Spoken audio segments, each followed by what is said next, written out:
அனைவருக்கும் வணக்கம். தமிழ்நாடு அரசு பணியாளர் தேர்வாணையத்தின் சார்பில் கேலண்டர் ஆஃப் ஆக்டிவிட்டீஸ் படி நம்ம தொடர்ந்து பரீட்சைகளை நடத்திட்டு வர்றோம். அதன் அடிப்படையில் இன்னைக்கு ஒருங்கிணைந்த தொகுதி 2 பணிகளுக்கான குடிமை பணிகள் தேர்வுகளுக்கான முதல்நிலை தேர்வு இன்று தமிழ்நாடு முழுவதும் நடந்து வருகிறது.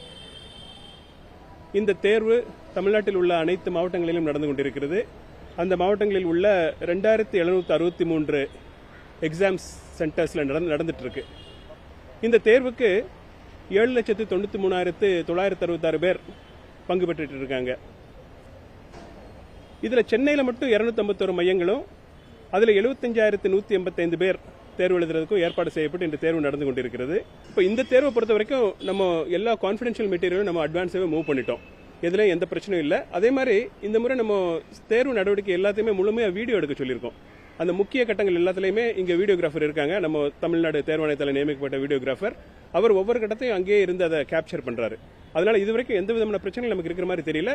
அதே மாதிரி எல்லா மையங்கள்லையும் நம்ம மருத்துவ உதவிக்கான ஏற்பாடு, கரண்ட் கட்டாகாமல் இருக்கிறதுக்கான ஏற்பாடு, அது மாதிரி பேருந்து வசதி மாணவர்கள்லாம் ஈஸியாக வந்து சேரும்னு சொல்லிட்டு அதுக்கான வசதி எல்லாமே மாவட்ட ஆட்சித்தலைவர்கள் ஏற்பாடு பண்ணி கொடுத்துருக்காங்க. அதே போல இந்த தேர்வுகளை கண்காணிக்கிறதுக்காக டெப்டி கலெக்டர் லெவலில் நம்ம மானிட்டரிங் ஆஃபீஸர்ஸ் போட்டிருக்கோம். பறக்கும் படையும் இயங்கிட்டு இருக்கு. அதுபோல் டிஎன்பிஎஸ்சி சார்பில் ஒரு அதிகாரி இங்கே எப்பவுமே இருக்காரு. ஒவ்வொரு மையத்திலும் இருக்கிற மாதிரி நம்ம ஏற்பாடு பண்ணியிருக்கோம். அதனால இதுவரைக்கும் எந்த பிரச்சனையும் நம்ம நோட்டீஸ்க்கு வரல. ஸ்மூத்தாக நடந்துட்டு இருக்கு. பணியிடங்கள் நமக்கு பல்வேறு நிறுவனங்கள் மூலமா செலக்ட் பண்றோம். இப்போ சில பணியிடங்கள் டிஎன்பிஎஸ்சி மூலமா நம்ம செலக்ட் பண்றோம். சிலது டீச்சர்ஸ் ரெக்ரூட்மெண்ட் போர்டு அல்லது மெடிக்கல் ரெக்ரூட்மெண்ட் போர்டு போன்ற பல்வேறு அமைப்புகள் இருக்குது. அதுல டிஎன்பிஎஸ்சி ஒரு குறிப்பிட்ட நம்பர் நம்ம ப்ராமிஸ் பண்ணியிருக்கோம். அதற்கான எல்லா திட்டமிடல்களும் நம்ம சிறப்பாக செய்து அதற்கான முன் நடவடிக்கைகள், அதே மாதிரி தொடர்ந்து எடுக்க வேண்டிய நடவடிக்கைகள், பரீட்சைக்கு பின்னாடி எடுக்க வேண்டிய நடவடிக்கைகள் பல கட்டங்கள் இருக்கு. எல்லாமே நம்ம திட்டமிட்டபடி போயிட்டு இருக்கு. எந்த விதமான தொய்வும் இதில் இல்லை. காலி இடங்கள் குறைவா இருந்தாலும் தமிழ்நாட்டில் படித்த இளைஞர்கள் நிறைய பேர் தேர்வு எழுதுறாங்க. ஆர்வத்தோட முன் வந்து தேர்வு எழுதுறாங்க. அதனால நம்ம எண்ணிக்கை ஜாஸ்தியா இருக்கு.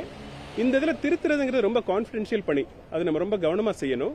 எல்லாமே நம்ம பல சேஃப்டி ஃபியூச்சர்ஸ் நம்ம ஆன்சர் ஷீட்ல போட்டிருக்கோம். அது எல்லாத்தையும் நம்ம கரெக்டாக செக் பண்ணிட்டு திருத்துறதுக்கு கொஞ்சம் நடைமுறையில் டைம் ஆகும். அதனால தான் நம்ம ஒரு வழக்கமாக 2 மாதம் ஆகும். நான் இப்போ உங்களுக்கு முன்னாடி நான் சொல்றேன். நம்ம டிஎன்பிஎஸ்சியில் இதுக்காக ஒரு 2-3 பிரத்யேக ஏற்பாடுகள் நம்ம பண்ணியிருக்கோம். கூடுதல் அந்த ஸ்கேனிங் மெஷின்ஸ், கூடுதலாக அந்த பயிற்சி பெற்ற நிபுணர்கள் அவங்களெல்லாம் நம்ம நியமிச்சிருக்கோம். அதனால விரைவாக நம்ம முடிவுகளை போட முடியும்னு நான் நம்புறேன். டிலே ஆகாது. நல்ல ஸ்பீடா போயிட்டு இருக்கு. நமக்கு நம்பர் அது அப்ளிகன்ஸ் ஜாஸ்தியா இருக்கிறதுக்கு அத்தனை ஓஎம்ஆர் ஷீட் நமக்கு வரும்.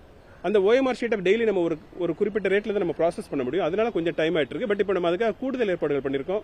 கூடுதல் மெஷின்ஸ் போட்டு கூடுதல் நிபுணர்களையும் நம்ம போட்டிருக்கோம். அது விரைவாக நடந்துட்டு இருக்கு. நாங்கள் அதை பத்தி உங்களுக்கு தெளிவாக விரைவில் சொல்றோம்.